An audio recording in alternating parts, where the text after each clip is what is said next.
So, hey everyone, my name is Heather. I am a pelvic physical therapist at Mend. We are like right down the road from here, right on 29th and Valmont. And we love town, so we kind of created this perfect collaboration of like, let's talk pelvic floor using town to kind of have access to you guys that, are active people that should know about your pelvic floor.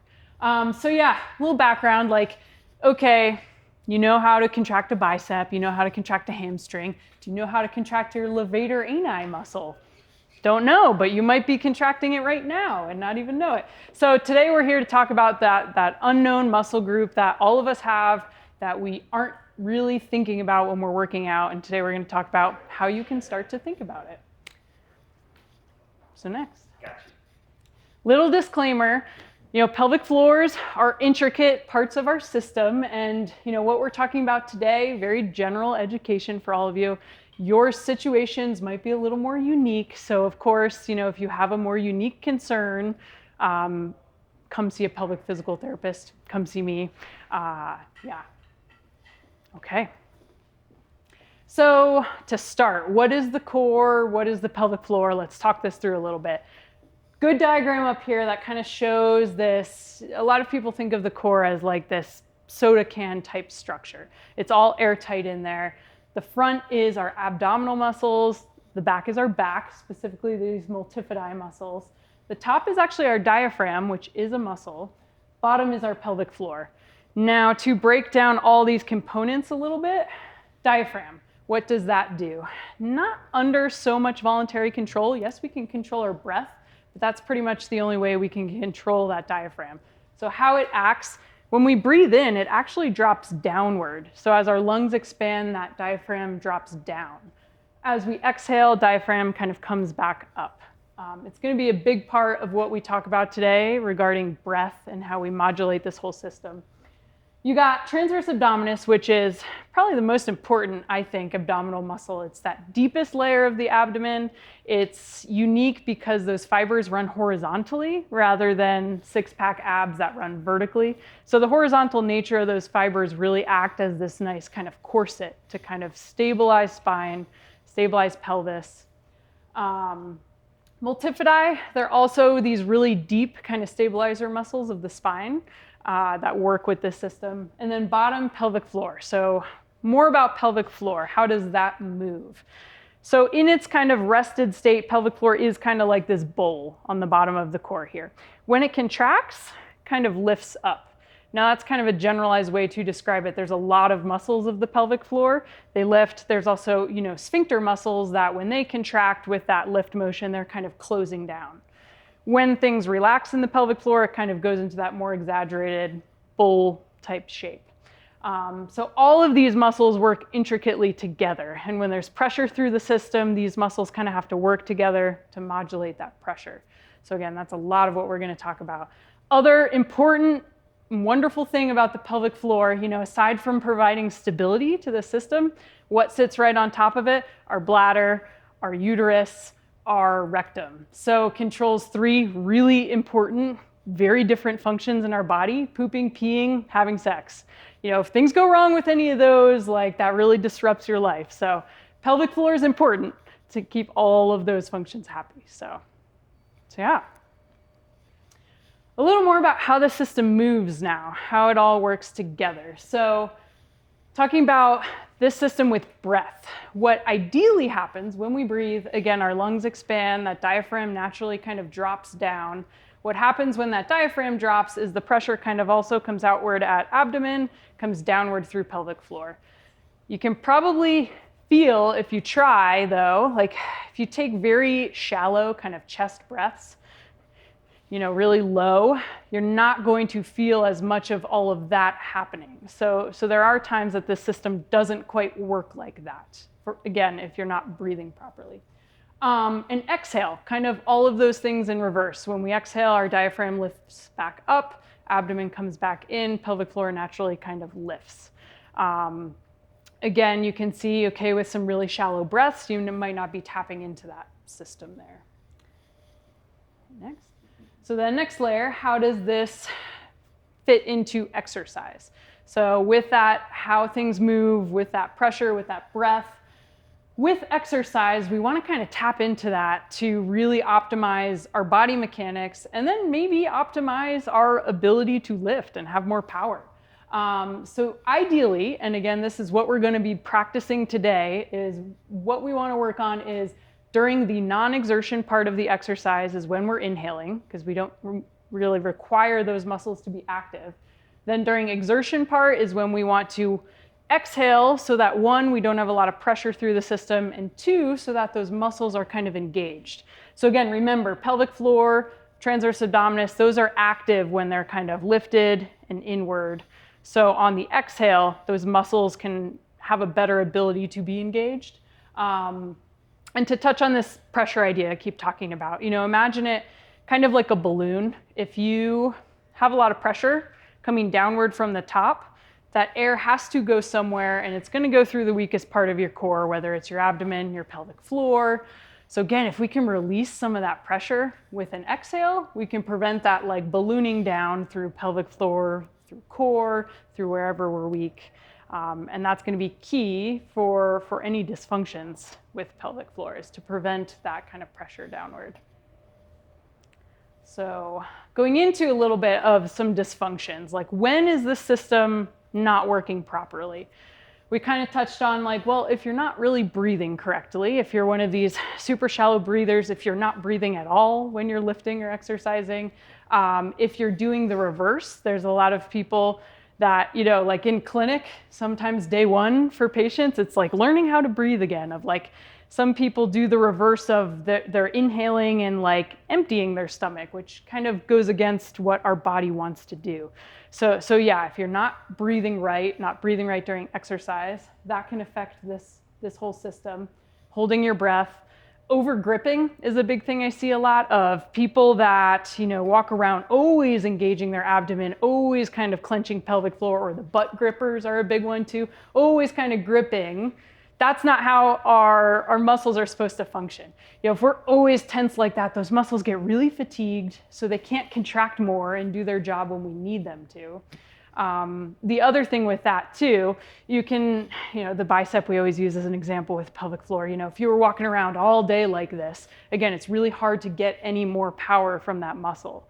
So if you know how to fully relax this muscle, you actually can get a lot more power from it. And pelvic floor and core are the same thing. If you can know how to relax them and when, you can actually get more power from them afterward. So other reasons the system can go wrong. Low back pain is a big one, or really any dysfunction of abdomen, low back, or pelvic floor, because that's then a weak spot in that whole system and it can affect all the other spots. Pelvic floor wise, some of these dysfunctions, like being pregnant, okay. You're growing, you're not able to maybe draw as much power from abdomen. Postpartum, your pelvic floor and your abdomen just got incredibly stretched for 9 months, a little weaker there. Diastasis is a diagnosis we talk about with postpartum population, where kind of you have some separation at rectus abdominis. So you need a stronger, deeper abdominal, you need a stronger pelvic floor. Prolapse is another one some women experience, where, okay, you have some more distension through your pelvic organs. A weak or a tight pelvic floor, which this is a really hard question to answer for people, is, which side do I err on? Simply having incontinence or peeing a little bit during exercise, it's hard to tell whether that's a weak pelvic floor or actually a tight pelvic floor. Either way, both of those can be dysfunction. And again, if we think back to this pressure system, so if you have pressure coming through this system and pelvic floor is weak, yes, that balloon is going to push down further through that weak pelvic floor. But kind of reverse also, if pelvic floor is really tight, then there is no give into that muscle. And okay, with extra pressure, now your bladder is pressing more onto a tight muscle rather than a muscle that can give, and that can lead to incontinence as well. So again, tight and weak pelvic floor, just as dysfunctional in the system. So what are some things that can go wrong during exercise? And big phrase here is this: common but not normal. So there's a lot of women out there that will be like, man, once you have a kid, you're never going to jump on a trampoline again, or it's just normal to pee my pants a little bit now, or, and we'll get to some examples in a second in the fitness world. It's definitely more common to be talking about these athletes that have peed their pants, pooped their pants, but it doesn't have to be normal. And I hope society doesn't turn to normalizing it, because these are issues we totally can work with. So common, not normal symptoms during exercise: any leakage of urine, any leakage of feces, any like, oh man, I just never can hold my gas back when I'm exercising. Any sensations of pelvic heaviness or like bulging, that kind of taps into prolapse that I discussed. Any pelvic pain, or even sometimes with pelvic pain, it can show up after exercise, not normal, all of that. So next slide here, I have some pictures. Again, this is coming out a lot more in our news, in our social media. CrossFit is a big population that like women are peeing now when they're hitting PRs. You know, like there was a few years ago, and I forget her name, but there was a big CrossFitter that, you know, she's hitting records women hadn't hit at the time. And there's apparently a video out there of her like peeing her pants as she did it. And that kind of started this whole conversation. Runners are another big field where this is a recent, again, I wish I had written down her name. She just like set some record for herself, at least in the marathon here, and pooped her pants while doing that. And, you know, she is taking it in stride and not trying to hide it. But again, things that totally can be worked on. These are problems that more people experience than you think, but don't have to. So that's what we're here today to do. Optimize how you're using your breath, your core, your pelvic floor with exercise, not only to prevent dysfunction, but I really think learning how to use this system properly, you can get more power, you can get more support in your body when you're working out. So that's what we're going to get to. Any questions so far?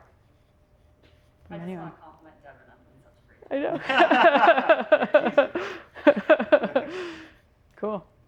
Okay. Questions, anyone? Nothing? I have a question. Yeah. This can happen at any age. You don't need to be a certain age for your pelvic floor to go haywire on you. Any age. I see a lot of young women, and men, by the way. We don't have any men here, so I haven't been addressing that as much. But, well, okay. You know about this stuff already. I'll throw some sprinklings of acknowledging men in this, but men and women, I see a lot of youth, I see a lot of older, you know, it spans the whole lifespan. And I think that's too a change we're making, is like pelvic floor issues are not just for older ladies, like this is happening to young people as well. Yeah. I remember even in high school being on cross country, and there were at least 2 girls on my team that would pee their pants a little bit during races. Yeah. So it can start very young. Yeah. And you don't have to have babies for any of this to happen. Nope. Yeah. You can totally have a lot of dysfunction in your pelvic floor without ever having a baby, unfortunately. We had talked about this a couple weeks ago, but I'd be curious to know, again, how these considerations may change when you might be going for a 1 rep max versus a set of 10 on something. How do these bracing considerations change? Yeah, and this is a good conversation. We'll continue. Like, I bring that up later of some of the concepts we're going to talk about. Like, yes, if you're in the world of like 1 rep max, really like heavy lift, a lot of coaches will tell you, hold your breath, the Valsalva maneuver it's called. So we'll talk about like, okay, there will be times when if that's what you are going for, okay. But maybe the other times you're not going to that extent, we're thinking about how you're breathing. Or again, that might be a situation where like, okay, maybe you particularly need to see a pelvic PT to work on that. But yes, there will be some caveats to what we're talking about today. Yeah. Okay. Well, if everyone's ready, let's grab a mat, because to start, we're going to be lying down.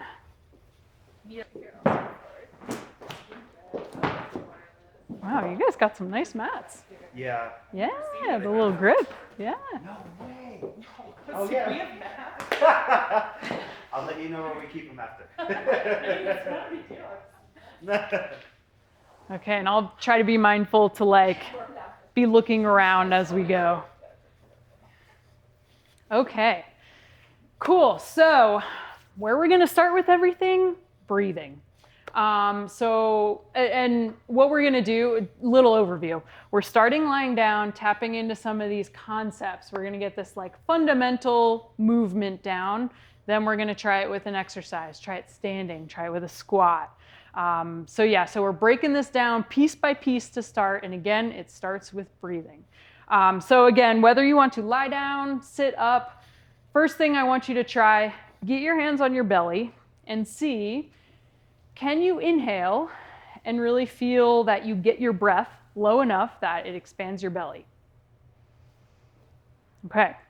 You can also take one hand, so keeping one hand on belly, get one hand just at your ribs to make sure that you're also getting some expansion going at your ribs. You know, we don't want this all totally belly. We want that diaphragm getting involved. So again, inhale, everything kind of expands outward. Exhale, everything kind of sinks inward. So try a few of those. Good. Next layer, we're going to talk about transverse abdominis. And first we're going to talk about it, then we'll bring it into breath. So transverse abdominis, again, it's that deepest core layer, kind of acts like a corset.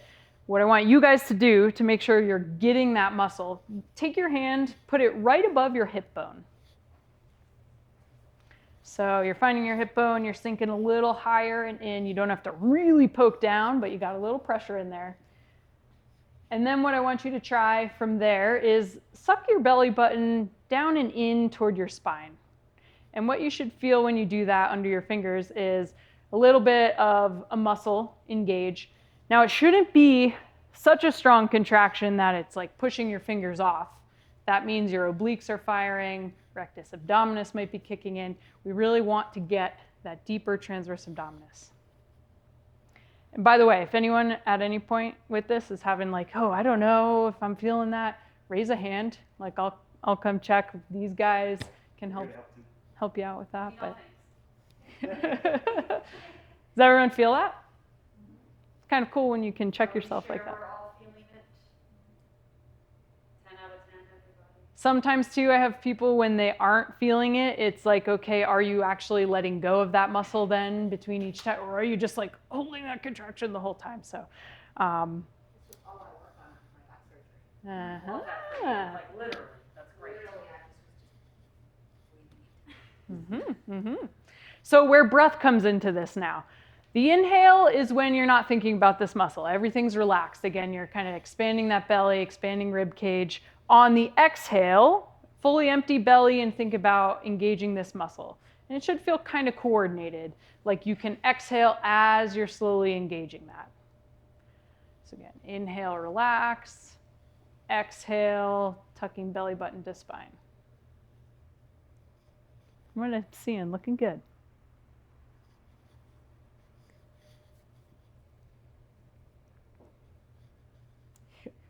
Yeah, it is a little easier lying down. I can just tell from here. Everyone's so focused. True. Okay, then pelvic floor is going to come into this. Now at first, again, put what we just have talked about aside. Let's just talk about pelvic floor for a second. This, okay, and little disclaimer, I'm not really going to use the word Kegel during any of this. I could go on a whole hour-long rant about that word and how people don't really know what that means, and a man created that term 80 years ago. And anyway, so I don't like to use the word Kegel. I call it what it is, a pelvic floor contraction. So that's what we're going to try here. So pelvic floor contraction, they've actually found, research-wise, that over 40% of people that tried to do Kegels did them wrong. So some tips for pelvic floor contraction. Big one at first is not squeezing everything. So we're going to be watching you guys again. If you're gripping your butt and squeezing your glutes or squeezing your legs together or just squeezing everything, not going to count. Also with pelvic floor contraction, I don't want you simply just like squeezing.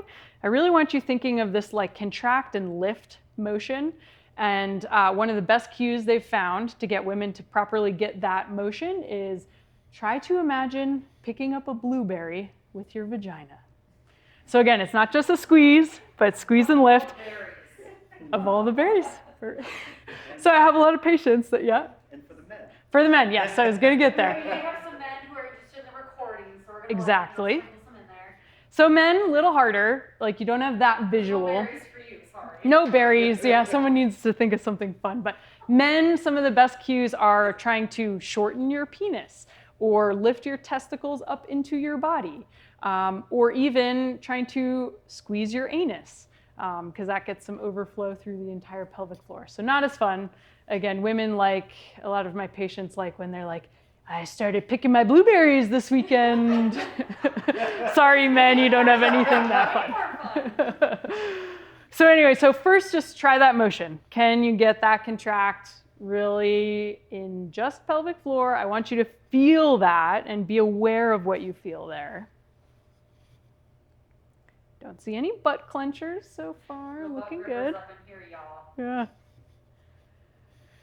And so where that then fits in the system, and this is where it gets challenging and really is almost like a brain exercise, is combining all of those things. So it's the inhale where you're relaxing everything, the exhale where you're contracting transverse abdominis and pelvic floor. And ideally, it's smooth and coordinated because that's how our body works and wants to work in that fashion. But it might feel a little disjointed at first. So to clarify, Mhm. on my exhale, everything's relaxed. I can do that. Reverse. On my inhale, Mhm. I'm relaxed, but I'm pulling everything in. On my exhale, I'm first thinking TVA, so like pulling my belly button in, and then I'm lifting my blueberry, not the other way around. Ideally together. Together at the same time. I know some people, you might feel like you can experiment. If at first it feels like, oh, I got to do transverse and then pelvic floor, or first I got to do pelvic floor, then transverse, that's okay. But ideally they work together in unison during the exhale. So it's not also like I have to do that and then exhale, because that's how the body likes to work. And really this transverse abdominis and pelvic floor, like they've looked a lot into these muscles, they work together. It's virtually impossible to totally isolate them. So they want to contract at the same time. And so if you're finding this challenging, like even this is usually a big piece of homework for any pelvic floor dysfunction at first, is like just learning how to tap into and coordinate this system. But the final caveat I want to add into this too is don't underestimate and forget about the inhale. Because a lot of times, again, whether it's a weakness issue or a tight pelvic floor issue, the inhale is the time we can prevent holding too much tension in there. And again, that's where we can tap into this fully lengthening the muscle so that we can get a better contraction. So again, another hard layer I'm going to add in, and this is harder than even a pelvic floor contraction, is on your inhale, can you feel your pelvic floor expand? Mm-hmm. Can you explain the expansion? Yes. Piece? So, is there some type of fruit involved? unfortunately, no fun fruit metaphor with this one. And there is just a lot less cueing for this, and it's really challenging for people to feel this, even if they are getting the motion. But think of it, back to this balloon analogy is not bad. Like, okay, as you're inhaling, you're expanding through your stomach, so you also should be expanding downward. Like that balloon isn't just poking out at its side, it's also expanding down. So, and that pelvic floor, kind of like a bowl on the bottom here, you should feel it kind of lengthening downward. This could be one you could try sitting up for a second. Sometimes having some feedback, like the floor or a chair, you can actually feel that pelvic floor distend down into a surface. Sometimes it helps to sit on like a corner of the box. Yeah. Kind of like position your pelvis so it's right there. Mm-hmm. No shame in the game. Or one of those big yoga balls sometimes too is something decent to try on. And to confirm the expansion is different than like bare down. Yeah, We're it's not going that far. no, it shouldn't be this like active push. I just want you to allow your breath to fully lengthen that muscle. And again, this is clinically, like first day I see a patient, I have them contract and then I have them try this, the relax, and vast majority of women cannot do this day one that I see them. Because, I mean, in our world, again, we're a Kegel-centric world. That's all we think about, or that's all we're told to do for every pelvic floor dysfunction. And we're even taught, like, suck in our stomachs, keep everything tight. We never let this area go. And again, it's going to be important for lifting weights and for actually optimizing the strength, is to learn how to let it go. So let's say I'm having issues with this exercise, or like I'm not like hitting the cues. How would you help me with this? Just so people understand like how you operate with your profession. Yeah, 'Cause yeah. I know, but Good question. Yeah. So we would do a lot of, we call it like biofeedback, where I am either externally palpating pelvic floor or internally in pelvic floor to see what your body is doing, and getting that feedback of me being able to tell you like, yes, that was an expansion. Your brain quickly picks that up and you know, okay, I know what I did to do that, and that was right. And that's how people really pick it up. So it does sometimes take, if this was especially challenging, like it does sometimes take that extra cueing or that extra feedback to know that you're doing this correctly. And that's what we work on a lot. And I will say, there are some patients I have, this takes weeks to get this down. And there's all kinds of things we can try. We get you in different positions. We optimize the breath. We change cueing. But yeah. So again, let's try the whole thing now. Inhale, feel pelvic floor expand. Exhale, engage all of it. I'm watching a few of you. Again, you shouldn't be bobbing up. It's mostly this expansion at rib cage and belly.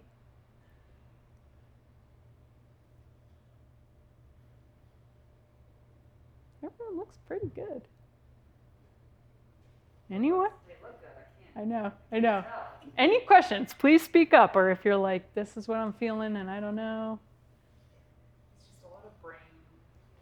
The mind muscle connection, especially for the on the inhale with that expansion, like that's the hardest I think for me personally. Yeah. Because even like breathing to like not just the front, like sides or back, that's hard. So then going internal, it's like Yep. I think I'm there. Yeah. Yeah, and again, I see a lot of variety of like, some people purely can't do this. Some people I can be palpating and they are doing it, but they still can't feel it. It's that brain-body connection is still not there. Yeah, so it is tough. There are a lot of times though, if it's like, oh yes, I felt it, then it clicks, then you know. I will say though, don't get too worked up in like feeling all these different muscles. The biggest takeaway I want you to have is like how to use your breath. Because again, seeing the diagram of like how our body naturally works and responds to this pressure, even if you can't feel what's going on, your breath is going to make sure you're using that system correctly. Like even if you can't feel your pelvic floor expanding, if you have a good inhale, it's probably lengthening a little bit. If you have a good exhale, it's probably contracting a little bit. So that's going to be the biggest thing when we get to some more dynamic things using this concept. If you're like, oh my gosh, this is so much to think about, I don't know what I'm feeling, just focus on breath. Yeah. Okay. So now stand up. Oh, wait, not yet. One more thing I want to do lying down. Again, little incremental things, because standing's going to be harder for this. Let's take it to a more simple exercise, a bridge. Everyone familiar with a bridge? Yeah. So we're going to apply this concept to a bridge, again, before we get standing. Now, what you're thinking about here, this part of the exercise when you're down, relaxed, that's when you will inhale. You'll just kind of keep things relaxed. When you are going to bridge up, that is where you want to coordinate and exhale, pelvic floor, transverse abdominis contraction. Again, that unit. We'll just call this engaging that whole unit during the exhale. So that's what you want to try as you lift up, or even you can think of like right before I'm about to lift up into bridge. So give that a try. Don't forget to squeeze your butt. And you can be vocal with your exhales.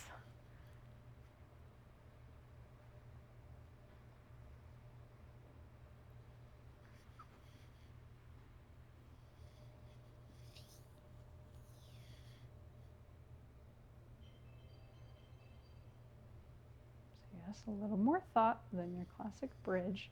Don't forget about the big inhale when you come back down. I love the tempo I'm seeing. No one's flying through it, because then I would know that you're cheating. So excited. Yeah, from what I'm seeing, pretty good. And So it. drag those knees out a tiny bit more. Open the knees a little bit like that. Proud of you. Good job. I will say too, I mean, even before I really got into, well, I was always in the realm of pelvic health, like right out of grad school. But in early part of my career, I was seeing like part pelvic health, part just classic orthopedic physical therapy. And this was an exercise I'd find a lot of people with low back pain would like, oh gosh, that bridge hurt, or that I couldn't do that. I'd have them kind of engage this system where they're just like using their abdomen, their pelvic floor more optimally. And instantly, for some people, there'd be improvement of like, oh wow, that feels a lot better. I can actually do it. So again, these concepts are not simply just to prevent you from leaking down the road or anything like that. It's also to just give your body the support it needs in that core. Yeah. Okay. Again, I like that nice slow movement. So this concept, as you're seeing here, where it's going to be applied in exercise is before the exertion part of an exercise is when you're going to be engaging that exhale and that whole unit. Because the bridge, when you're lifting, that's the exertion part of it. When you're relaxed, that's when you're inhaling. So again, that's the big concept we're going to apply to everything, any exercise, is the relax on the non-exertion, engage and exhale on the exertion. Any questions? It's a lot to think about. It's really easy to overthink. True. Anyone else? Just me? It's fine. Oh, Thank you, Devin. I don't know who that was, but no. We're all quietly agreeing. Sure. So like I said, worst case, just think about breath. And the other thing, it's okay, like we're talking about these concepts today, and it is something that requires a lot of thought. It's not something that like, whoa, for the rest of my life, every single exercise I do, I have to think about this and really focus. Like the idea is you're tapping into the system, you're training your body how to do it, then it slowly just picks that up and starts to do this a little more subconsciously. Again, we call that in our realm neuromuscular re-education. We teach your body how to do it. It starts to do that without you having to think about it so much. So I know it feels like a lot of thought today, and it's something you practice, but it doesn't always have to be like, wow, now every workout is super slow, consciously thinking about it. Yeah? Would you say it's like riding a bike? Like at first There you you're go. really thinking about everything, and now you're like, you just get on a bicycle. There you go. Yeah, yeah. And that is the beautiful thing about our pelvic floor. Another thing that just makes it an awesome muscle group is there's a lot of involuntary control of our pelvic floor, unlike any other muscle group. Like, you know, we can be standing, walking, and we're not thinking every second about contracting this muscle, yet we're not peeing our pants. Like there is a certain amount that this muscle is doing its action on its own. So again, the idea with this is we're tapping into that, retraining it how it should be acting, and then it'll pick up those patterns and start to do that. Yeah. Okay, now stand up. Okay, so a little different challenge here. Now you're standing, so you've got some gravity against pelvic floor, against your body.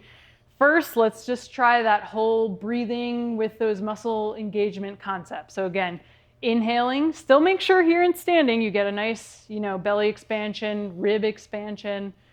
So you're inhaling, everything's relaxed. As you exhale, see if you can engage transverse abdominis and pelvic floor.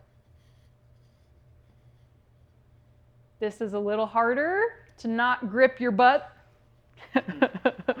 Like to some extent. Yep. So your butt's gonna, your glutes have to be a little bit active to hold you up standing, sure, but don't squeeze them to get this motion if you can.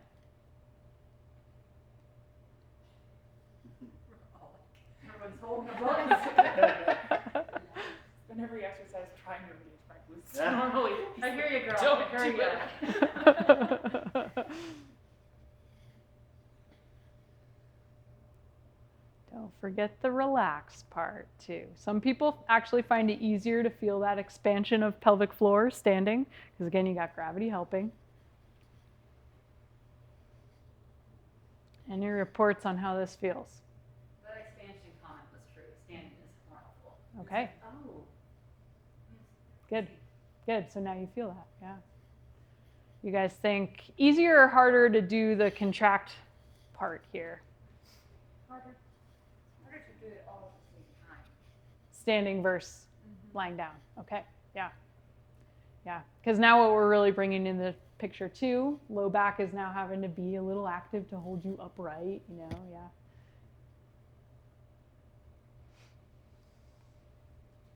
yeah. Is everyone still aware of what they're feeling? Decently enough? Or won't admit? Good. Okay. Yeah, so now from here, this is where the fun is like, okay, how can this then apply to anything you're doing standing? We're going to take a squat for an example. And again, we'll talk about then how that concept can apply to anything you're doing, deadlift, bench press, anything you're doing in here. But squat, okay. So if you can even think for a second, okay, what's she going to say? How am I going to use breath here? The non-exertion. It's all exertion. True. So technically, okay, going down should be the easier part of the motion. Going up is the harder part on muscles. So we're considering the non-exertion, the going down part. The coming up is the exertion. So where this all applies, again, you're inhaling, everything's relaxing.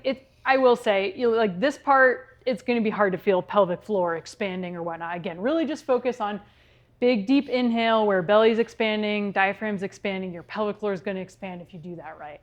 So inhaling on the way down, and then as you come up, or just before you're coming up, exhale, engage transverse abdominis and pelvic floor. It's okay to grip your butt here, though. Yes. Yes. For some of you, you might not really feel those muscles until you're totally upright. That's okay. Again, really get the exhale then. You can make it loud. Like if you can imagine, if you guys use barbell at all, like if you had a lot of weight here, like that exhale almost feels natural to like grunt it out. You can squeeze your butt. Yes. Yes, please do. It's happening. And that's the thing. Like this shouldn't override what you are doing in the exercise by any means. Again, if anything, it should enhance it and feel natural. Like again, exhaling should totally feel natural when you're exerting. To some extent, even like really engaging these should feel natural. Like it should feel like it gives you a little bit more power. I will say though, I feel like, okay, some of us are probably pretty versed in the exhale during exertion part of things, but I think what totally gets left out of working out and people's knowledge is the inhale part. Like, you know, I think a lot of times through working out, like you're not getting that deep breath. Maybe you still are exhaling as you exert, but you're never kind of resetting this system. So really, again, I'd almost want you to take away more of this like inhale as you go down part of it to really, again, you're lengthening the muscles so they can fully contract. And that I'd say, you know, I work a ton with anyone with this like overguarded tight pelvic floor to do that inhale and relax. And a lot of these athletes that are peeing themselves when they're working out often are this tighter pelvic floor, and I get them and they're hesitant at first, like, oh God, if I relax, I'm just gonna pee.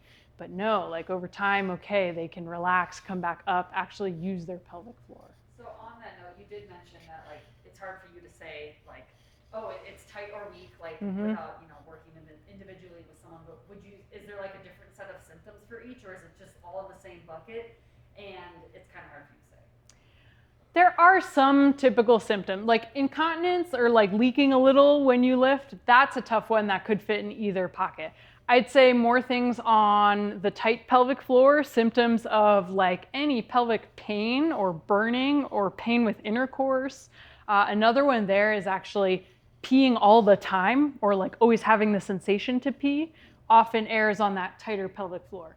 Weaker pelvic floor can be more of this like incontinence at night. What else there? Prolapse. Prolapse could kind of be both as well. So some of them are hard. Well, that's helpful. Yeah. I feel like most people automatically assume it's weak. Yeah. And like I've worked with women who I'm like, you need to go see, these professionals, and they're like, well, yeah, it was really tight. I had no idea. So that's why I just kind of wanted to like shine light on it. Could be like that whole spectrum. Yeah. And I will say, like, this concept we're working on today, though, is good for either issue because, again, we're getting both parts of, like, it's just tapping into how the pelvic floor should work. Whereas like, okay, you can air down the man, if you had a tight pelvic floor and all you did was Kegels, that could make it worse. But this is not that. This is like using both directions of motion. And then this may be yeah. a silly question, but I understand a lot of like female prolapse. Mm-hmm. Males. Yeah, okay. Males can have prolapse too, even without having a baby. The only thing that can prolapse for a man, though, would be rectal prolapse, we call it, which clinically what I've seen is men with history of a lot of constipation, or actually, I don't know if I've ever seen just like a weightlifter with rectal prolapse, so. Good news. Yeah. I wouldn't deny that could be a contributor for sure. But yes, men can have prolapse. Men can have all of these pelvic floor dysfunctions too. Men can have incontinence. Men, I see more so pelvic pain, like a lot of athletes and lifters definitely with this pelvic pain. So you need to relax your pelvic floors too and pay attention to your pelvic floors as well. It's not just a woman thing. Or again, like my kind of point is I really believe that engaging this system right too should give you some more power aside from just preventing dysfunction. Like I know, again, when you really start adding weight to something like a squat, like you should feel that this area then is just engaged and tighter rather than like, oh, it's just like my back is doing whatever it wants. Or, Yeah, I have a question. Yeah. You say like pelvic pain, like I know sometimes like after like really high heart rate exercise, I get like what feels like menstrual cramps when I'm not on my cycle. mm-hmm. And is that like a symptom of it? Totally, yeah. So you're right, I should step back, like what does pelvic pain feel like? Pelvic floor's got a lot of sensations. Cramping is definitely one. And yeah, it's that odd, we only associate that with our periods, right? Or men might not even know what that really means, but cramping totally can be a muscular thing. Yeah. And that definitely sounds like to me, like, okay, how are you breathing during that high intensity? Yeah. And yeah, so pelvic pain, okay, it can be that crampy feeling. It can be sharp. It can be burny. A lot of times it could be like, wow, it hurts to sit. So there are a lot of sensations to that broad umbrella of pelvic pain. Yeah. Squat, how did it feel? It's challenging. Lots to think about. Gotcha. But like now Okay. that we can use our butt, it's like help more. True. Yes. Yeah. So is there, in terms of kind of using this effectively for something like the squat, is there going to be a difference between sort of what we were just doing, which is breathing, like inhaling on the way down and then exhaling on the way up versus taking a deep inhale, bracing, going down, and then exhaling on the way up? Does that, like, is there Oh, a I see what you're detriment saying. to sort of like bracing and holding your breath for the first part of the exercise before you exhale? As long as it's a non-exertion, I really think that's fine. Okay. Yeah. As long as, yes, before you do that brace, you do get the good inhale. Yeah. And to tap back into what Devin was saying, where I thought you were going to go, is some are taught this like inhale, brace, and then exert and hold it. Don't breathe out. No. Like hold the breath the whole time. No. Yeah. Terrible. So you're saying totally right, but to tap into that, this idea of that is what I think a lot of people are coached to do to maintain a super heavy weight. And again, that would be like, okay, this does kind of contradict what we're talking about here. Yes, it's a lot more pressure through your pelvic floor, and that is when you're most susceptible to leakage. My thought is, like, again, if you're tapping into this system properly when you're doing other things that are not that 1 rep max, then hopefully that has trained pelvic floor well enough that it can withstand that infrequently, But yeah, I mean, what is happening with that, like, okay, you're inhaling, you're holding that pressure in the system. When you exert, that pressure can only go downward through pelvic floor or through abdomen if you have a weakness there. So it is harder on your pelvic floor. So if anyone had a pelvic floor dysfunction already, I would probably not start them with something like that. Yeah.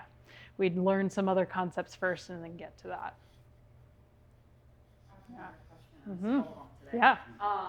So how of course we know how to incorporate this now when we're going through movement, exertion and all that jazz, but like on a day-to-day basis, if we want to connect the dots, what's the right prescription? Like, can we overdo it? True. So first off, like you can totally apply this to like, okay, I'm grabbing the grocery bags from the ground. That's kind of like a deadlift, you know? You can be applying this concept of exhaling before you exert, sure. I'd say don't go crazy where like again, if it's like invading your mind, okay, that's a little too much. But muscularly, like again, as long as you aren't going overboard on only the exhale contract part and you still remember the inhale relax part, sure, incorporate it through your day. But Even like tapping, I'm like, okay, I'm gonna do like a couple like mindful breaths here while I'm doing my morning breathing stuff, and that's fine, but not like impeding my ability to like walk around. So I'm like, wait, no. Yes, yeah, yeah. Like it's okay to do it every day, but like not like every second. Yeah. And that's a good point is I think a great practice would be like you try a few of those breaths each day if you're doing something mindful, or maybe you incorporate that as like a pre-workout routine that you're doing to tap into this right before you start to work out. Or maybe you practice it, with a couple functional tasks. Good note to make that, like you cued me on with that question though, is the one time you should not think about this system at all is walking, running, like any kind of sustained impact. Because first off, like you will go crazy trying to think like, contract, relax, like you can't run while you're doing that. Yeah. And again, that taps into what we talked about earlier of this like involuntary pelvic floor. It knows what to do. And running, they've found, again, pelvic floor knows what to do. It has to relax, it has to brace, and it does that on its own. So let it do what it's meant to do. Don't overgrip when you run. It's not helpful to try to engage it all the entire time either. Let it go, just let it be. And that's another concept that's really hard for some of my patients to grasp. If they leak when they run, they're like, I can't let it go. And they run just everything tight the entire time. And that's not functional for pelvic floor or core. So let it go when you run. If there's anything super high intensity, if it's biking, if it's just walking, any kind of impact like that. Another note, jumping. If you do any kind of like drop jumps, box jumps, any kind of impact type stuff, jumping jacks even, don't think about your pelvic floor. Again, that's too quick of movement to try to, and it also will be you trying to override that involuntary control. But practicing the breathing in and breathing out will help. Yes. Okay. Yeah. Or another way to train it too is just doing those exercises, doing some impact things and letting it do what it needs to do. Yeah. So make sense of how this applies to other exercises. Does anyone want some more ideas of like, what would I do on this or that? Or anything else, cardio, anything, swimming. I was thinking about how the brain, we're about to start kettlebell sumo deadlifts, and I'm trying to imagine getting my brain to do this, but it'll. Yeah. We got you, girl. I think you just gotta do it. That's a tough one though, because when you're like spread like that, that's hard to contract pelvic floor. Yeah. So I'd say too, if there's ever like a specific exercise you're a little concerned of what you're gonna do, break it down. First, like, okay, sumo squat, can I do it there? Like if you want to practice little components of the exercise before you're going through the whole thing. Yeah. Other questions? And again, Do we want to open for questions or just like, do we have more? I think that's mostly it. Yeah. Open to questions at this point. Yeah. I'll go Yeah. in and, get Oh. one of the recording kind of. Ah.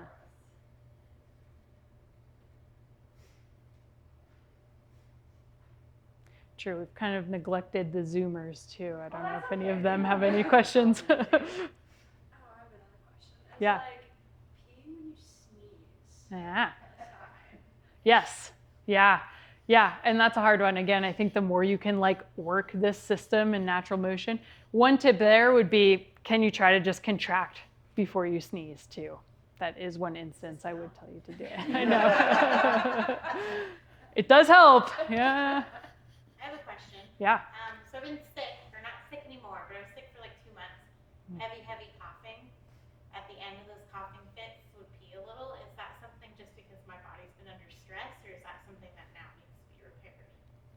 I think like, okay, in those moments, yes, we can expect a little of that. Because imagine this pressure system. Every cough is pressure through pelvic floor, and doing that over and over, like it's eventually going to, get weak. But that shouldn't linger after you're done being sick. Okay. And that's where actually since COVID, I've seen a ton of people that come in, and it might be months after they have COVID that it's like, man, all this started after I had COVID. And it's like that coughing, weakened pelvic floor threw off all of this system, and they're still dealing with those pelvic floor issues. Okay. So yeah, I would say definitely something you can retrain. Or even if it were like, man, just ever since then, now every time I even have one cough, I'm peeing a little. That's definitely something that could be worked on.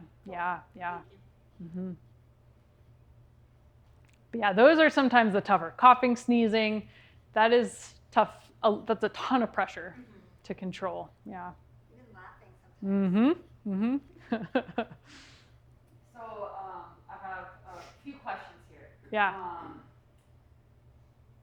think we already covered that one. So how about this one? How can one rebuild or strengthen the pelvic floor to get back to being able to run injury/pain-free? Yeah, so this is where, again, I could go on a rant of like, it's more than just Kegels. Like, it shouldn't just be pelvic floor strengthening. And that's our big thing at Mend is like pelvic floor physical therapy is more than even just this. Like, again, we're getting everything else stronger. Sometimes we have to look outside the pelvic floor. Like, are you having so much pressure and weakness through pelvic floor because your hips are weak and your adductors are weak and those aren't helping out? Or again, like looking at if something else is too tight in an area. So yeah, to get back to something like running injury-free, it'd be, okay, we're looking at pelvic floor, then we're looking at whole body, we're getting you to do more, we're sending you like here to start strength training, like it requires a lot more than just... So going off of pelvic floor, your adductors feed into your pelvic floor, Mm-hmm. and I don't know about y'all, but like I've seen pretty much all subpar adductors, like most are weak and or tight. Yeah. So there's that. Yeah, adductors are huge. That's why you do this when you sneeze, because sometimes it's them trying to compensate for a weak pelvic floor. And so yeah, adductors are a huge thing we always look at. And it's not, I think everyone thinks they have tight adductors, but you can be tight and weak. And that's often, what we see too with adductors. And then another question, this individual is wondering, they've seen internal pelvic floor PT and an external pelvic floor PT, and they're wondering if there's a place for both, or pros and cons to each, or if they complement each other. Yeah, so I really believe no one should get solely one or the other, like just external work or just internal work. Again, your pelvic floor is a system. I think there's a time and place for internal work to really assess, like, what are your muscles doing to give you the feedback. Like, if you can't feel that expansion, we're giving you that internal feedback to do so. Sometimes I'm very surprised what I find internally. Like, again, you can't, just by hearing about someone, know if they are a tight or weak pelvic floor. So sometimes there's, again, a lot we learn from an internal exam. But treatment should never be only internal. We get very external for most sessions of doing things like this. Like, once you get the basics down and you have that feedback, we're getting you functional. So I don't think pelvic floor PT should be only one or the other, but a nice blend of the two. That makes Yeah. sense. Thank you. Yeah. That was all the questions I have here. And, Cool. Gina and Chelsea haven't chimed in on any questions, so I don't think they have any at this point. Yeah. By the way, Chelsea is another pelvic floor physical therapist at Mend. So me, her, and even our colleague, Kristen, who's the owner of Mend, she does a little bit of pelvic floor as well, but mostly, Chelsea and I. And that's a nice side note, like all of you here today eligible to come into Mend for a free pelvic floor evaluation. So any of these issues you might realize you want to check in on, or if you were like, whoa, I really couldn't get this motion down, I don't know if I was doing it right, come see Chelsea or I. Side note, actually, Chelsea is about to have a baby, so you might be seeing me. But with that being said, of course, that's a very generous offer for you guys and men, but now each of you have this information, and that's what we're the most passionate about, is sharing this information. Mm-hmm. Because I came so far in my career before I even heard about any of this. It is not included in our basic schooling. You have to go above and beyond to get this type of information. So if you have a friend who's, you know, leaking, and they're like, oh yeah, I had babies, it's what happens. And what do you say? You say, just because it's common does not mean that it's normal. Let's work on this. I know a place that you can go. So engaging in conversations, and you have resources for these folks. Can we share a video? Yeah, that's the biggest thing. Thank you for saying that. Talk about it, because I think women are starting to, men still aren't. I'll spread the word. But none of us are talking about this enough. Okay. I'm involved in that. Well, I think that's like where we've come a long way. Like, even if I were to talk to my mom about this, she'd be like, yeah, it's normal. And I'd say, well, actually, it's not normal, Mom. Like, it's just because it's common, yada, yada, yada. But I think the more information we know, the more we're able to spread that information with all the technology that we have, and sharing videos and all that. It's super helpful. So Yeah. be that friend. Yeah. about this. Yeah. And now we have Heather here who can help us even more. Any final questions? Larissa, you look like you got one. No? I'm just picking on Larissa because she's my friend. So. So sorry. All right. Cool. Excellent. Heather, you All rock. right. Thank you so Yeah, much. yeah. Thanks for having me.